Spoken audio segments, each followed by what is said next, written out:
right. Shalom, shalom. All right, before I get started, as always, I want to give all praises to Yahweh, Ba'ashem Yahweh Shai, Ba'ashem Rakakwadash. That means the Most High in the name of the Son, all right? The Most High being Yahweh, all right? Ba'ashem in the name, Yahweh Shai, who the word ignorantly calls Jesus, all right? His true name is Yahweh Shai, all right? So Yahweh, Ba'ashem Yahweh Shai, all right? I want to give double honors to the apostles and elders, a great millstone that rule well, and peace and salutations to the icon that's pushing his word in truth and sincerity throughout the four corners of the earth. This is the brother Zayon Amar from the GMS Detroit by Kemp, coming to you with a video. Can't say it's going to be quick, but nonetheless, another video, through the spirit, dealing with Esau's interest in outer space. As of late, there's been a lot of talk and conversation about outer space, and the question is, why is that? Why is Esau so interested, in outer space, and going to the moon and traveling outer space, this, that, and the third, when yet we have so many problems in the earth, especially chiefly dealing with this so-called, coronavirus, right? It's like basically we have, bigger problems at hand, but yet his attention is divided, I'll say. Esau's attention is divided. Instead of him worrying about, like I say, the issues concerning the earth, as far as, seeing to the American citizens' well-being and, making sure this virus don't spread. He worried about basically getting the hell out of here, which ultimately Esau is looking for a refuge. He's looking for a hiding place because, all right, these higher-ups, all right, the people behind the scene, all right, the elite, as they may be called, the globalists, the Illuminati, all right, the hidden hand. All right, these people know and they understand the scriptures to a certain degree. And also they understand that their judgment is upon them, all right, because Esau is the wicked and he's going to be judged for all the wickedness that he's done unto the children of Israel. He's going to be done and he's going to be made basically as an example of what happens, to wickedness. Because Esau, he's the problem with this earth. He's the cancer of the earth. Esau being a so-called white man, by the way. All right, and basically he has to be removed off his throne. And all the ways that's going to happen is, through the spirit and power of Yahweh Ba'ashem Yahweh Shai. All right, and basically, all right, these elites all right, they see UFOs, so-called UFOs all the time, and so much so that it's not even a secret anymore because you got, regular citizens, that's catching numerous, video feeds of the chariots. And basically the Lord is going to use the angels in those chariots to come back and destroy America, all right, on top of using the thermonuclear missiles. But anyway, I found a few articles, but starting with this one. This just happened just a day ago from the New York Post, which is a pretty legit, journalist company, right? But New York Post, it says Trump signs order encouraging U.S. to mine the moon. Now, for what, right? Like, why are we concerned with the moon? You already said you've been to the moon, right? Which that's not the case. But Esau is taking it upon himself not to just travel to the moon, but mine the moon, meaning to dig, to excavate. Whether, I don't know, for it's one or two things, resources, or like I say, he's looking for an alternative hiding spot because he know that, hey, the missiles are going to be shot over here in America, all right? Hey, what better way to be out of harm's way than to not be on the earth at all, right? So let's go in here. like I say, Trump signs order encouraging U.S. to mine the moon.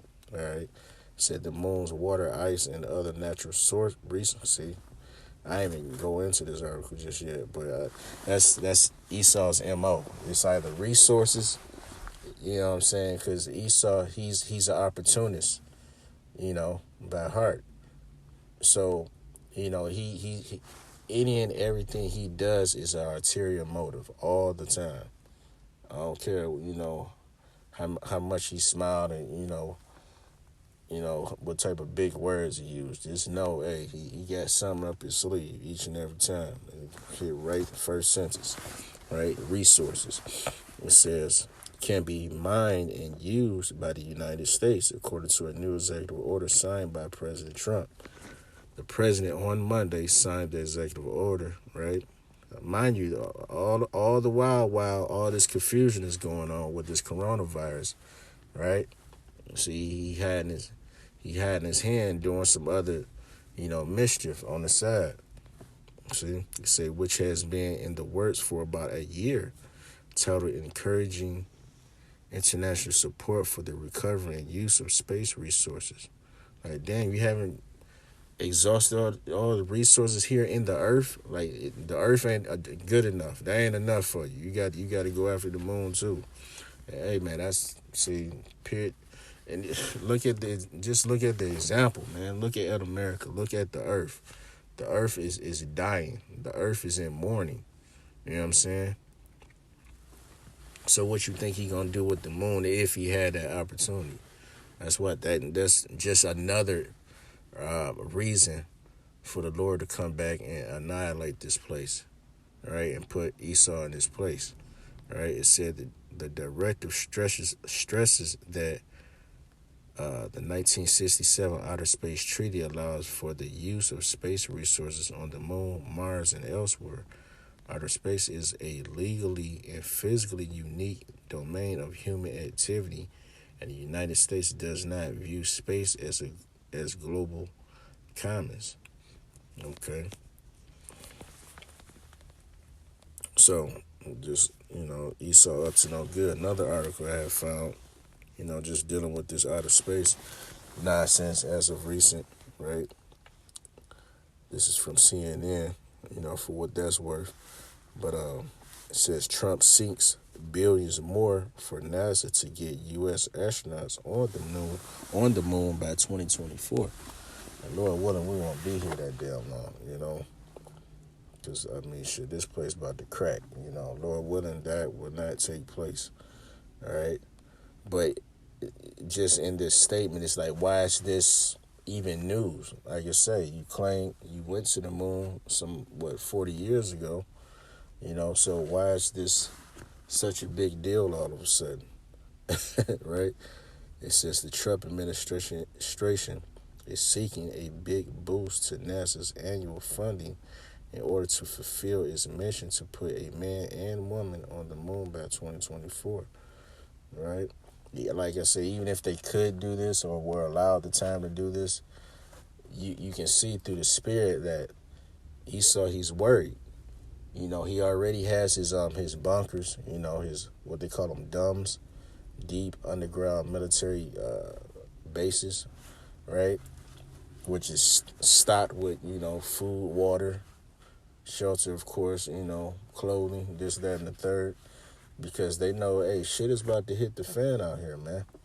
And again, Esau is seeking refuge because he think he gonna be able to rule after the smoke clear. No, all right. As the scriptures say, Esau is the end of the world. So this is the end of Esau's rulership, right? This the end of this devil, right? You don't get a second chance, at wickedness, all right? But yeah, Esau is the end of the world. Jacob is the beginning of that follows, right? Dealing with Israel, the Israelites, the so-called Negroes, Blacks, and Native Americans, all right? Those are going to be the next people to rule the earth, the earth, all right, and the whole galaxy, all right, in righteousness as gods and kings upon the earth, all right?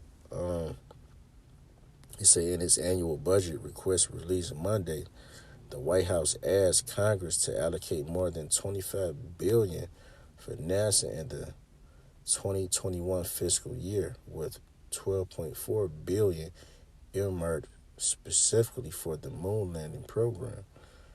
So it's funny how they just throw up all this type of money. You know what I'm saying?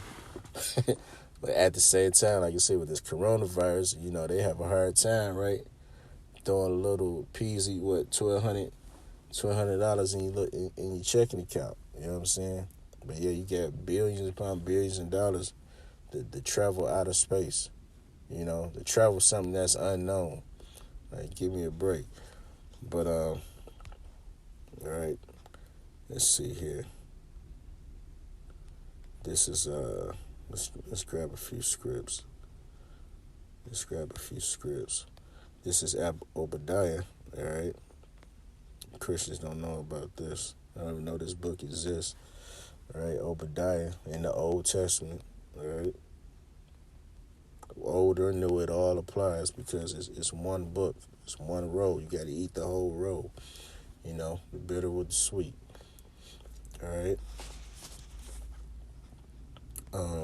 Let's see. I want to get right to the point because I got a few scripts I want to bring out. This is Obadiah 1 and 3. It says, "The pride of thine heart." All right. This devil's he's a proud devil. He's a proud devil, It said, "The pride of thine heart hath deceived thee, thou that dwellest in the clefts of the rock, whose habitation is high, right? That saith in his heart, who shall bring me down to the ground." So this devil think he's untouchable. He think he's invincible, right? He's got the world's greatest military. You know what I'm saying? He has all the money, all the gold, silver, all right, all the goodly things, right? He has access through his military of all the earth's resources. So hey, he own one. He think he can't be touched. He think he can't be knocked off his high horse. But hey, little does he know or understand rather that hey, the Most High, all right, Yahweh Shem Yahushua is gonna put him in his place. All right, he say, "Who shall bring me down to the ground?" That's a proud statement to make. I.e. basically saying like, saying just straight, who can fuck with me? You know what I'm saying? Yeah, hey, the Lord gonna show. He gonna show Esau that he can be touched. Verse 4, it says, "Though thou exalt thyself as the eagle," right? Which, hey, that's the American symbol, all right? Government symbol, of America. Look at the back of your $1 bill, the eagle there. It's not there just by, it wasn't it's not a coincidence. It's all spiritual, It said, "And though thou set thy nest among the stars," right? That's Esau traveling outer space. His satellites, right? His what do you call it? The ISS, the International Space Station, and him sending rockets up and all this nonsense, airplanes, all this. He think he rules. He rules. Space. It's not the case. All right, said, "Thence will I bring thee down," saith Yahweh. So hey, when the Lord, when Esau, all right, get it fully set in his mind and do these things, all right, which as you can see in the articles, as of late, he's really directed his attention, all right, his efforts, towards outer space. All of a sudden, as of late, hey, that's just another sign that hey, Esau is about to be put out of his misery by the Lord himself. All right. Little script.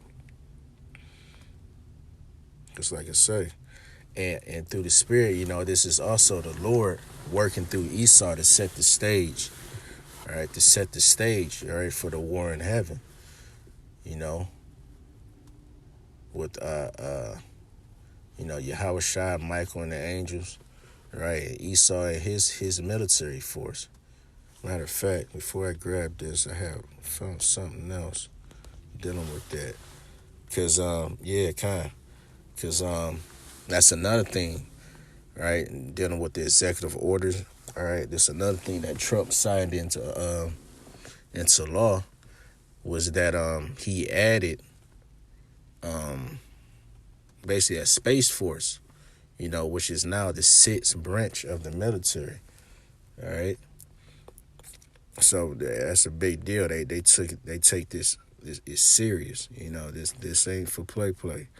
Right, for Trump to make a bold move like that, to add it, to make it part of his military force, right, means that they know something. All right, they feel that they're in threat of something. All right, they're trying to defend themselves. All right, because they see they see the chariots out there. All right, and hey, like I say, it's the Lord working through Esau, man, just to set the stage. All right, just to make things interesting, right? But real quick, it says Trump created the Space Force. Here's what it will actually do. Okay, well, let's see that. Let's see what it does. What's that? It says when President Trump signed a $738 billion defense spending bill on Friday, he officially created the Space Force. It's the sixth branch of the U.S. Armed Services. Salaki.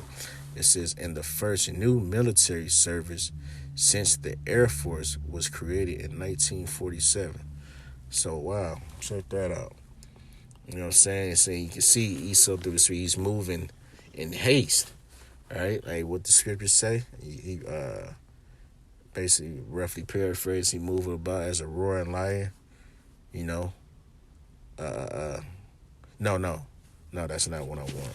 That's not what I want. Because but he have a short time. What's that?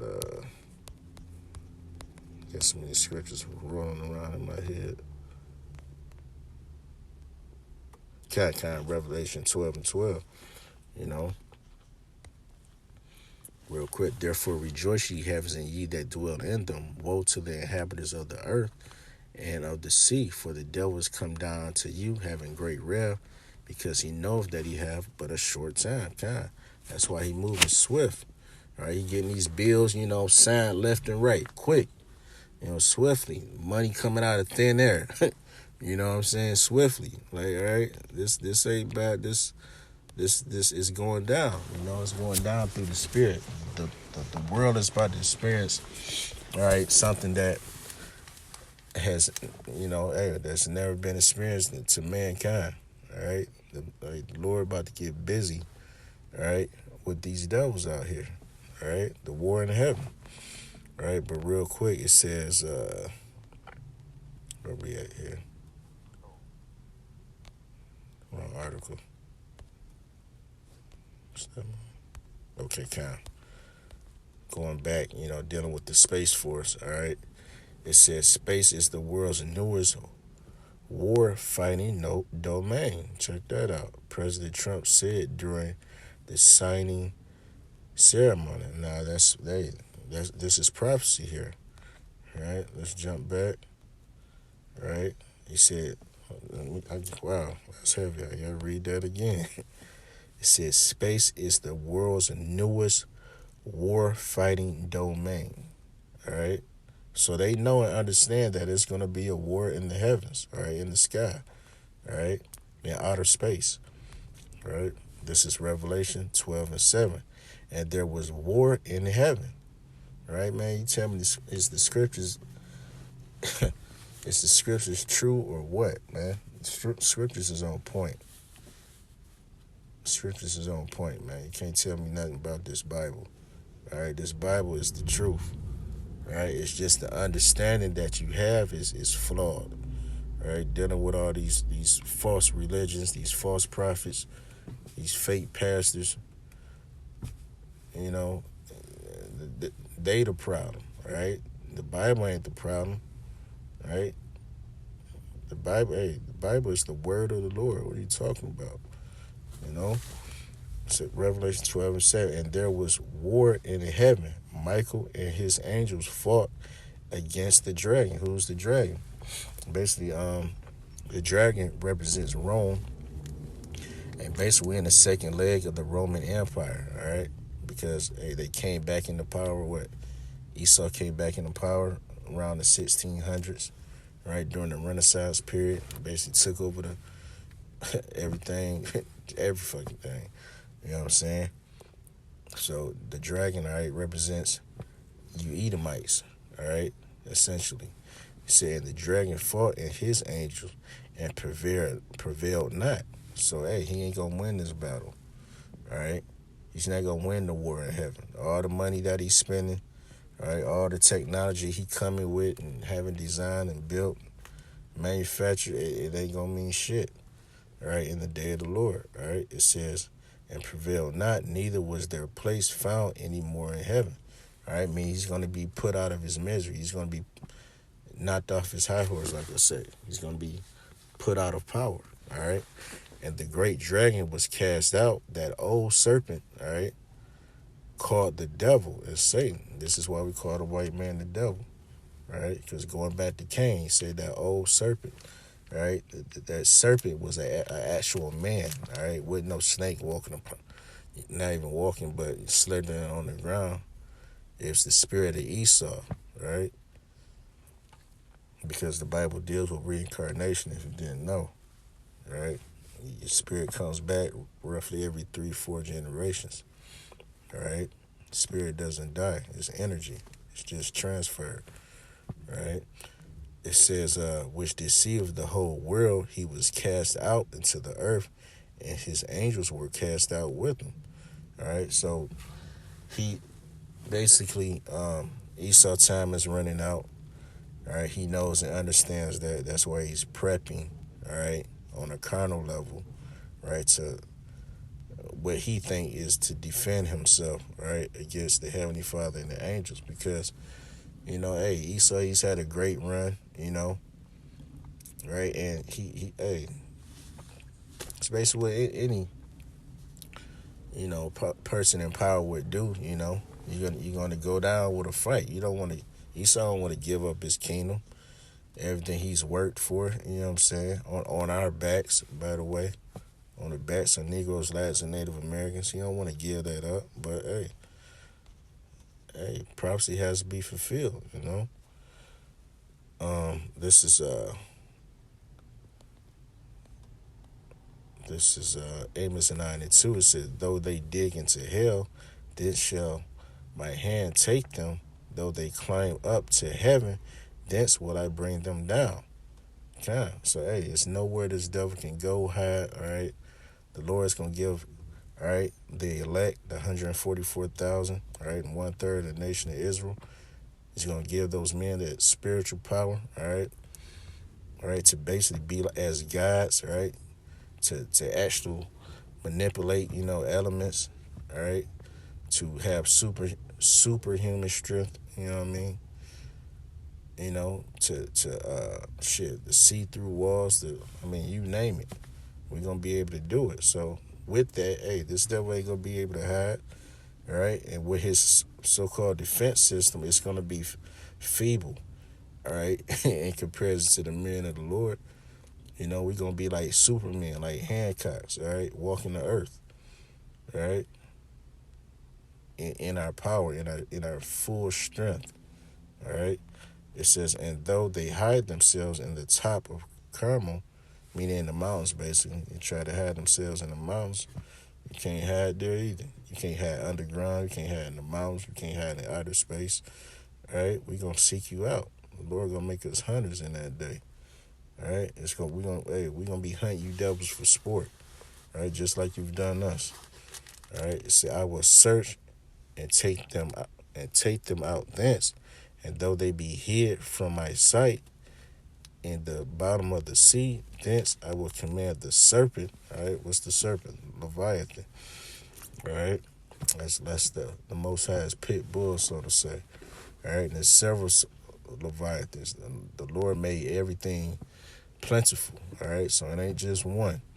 All right, so matter of fact, a movie I just watched was what was that movie? Dealing with outer space and Slack. I can't think of it right now, but it was a decent flick. You know, it kind of remind you of the scriptures and remind you remind you of the fact that they know that it's some in those waters as well. I wish I could bring it out, Salaki, for that. But anyway, hey, the Lord, hey, he got that covered, right? He has underwater covered. You know, he gonna let Leviathan get busy out here too. You know, who the world would, uh, so you can understand who would call Godzilla. All right, just think of Godzilla. Right. It says, thence I will command the serpent and he will bite them. Kind. So, all up, end all be all, this devil is in a world of trouble. All right. There's no place he can hide. All right. There's no technology he can use. All right. To defend himself. All right. Hey, he's the basis of men. All right. So any and everything he touches is feeble. You know, it may seem like it's strong, but this devil, hey, he got hell to pay. You know what I'm saying? So hey, with that, you know, Lord willing, this was edifying. And I want to give all praises to Yahweh, Ba'ashim Yahushai, Ba'ashim Rakakodash, double honors to the apostles and elders, a great millstone that rule well. Peace and salutation to the icon that's pushing this word of truth and sincerity throughout the four corners of the earth. Shalom.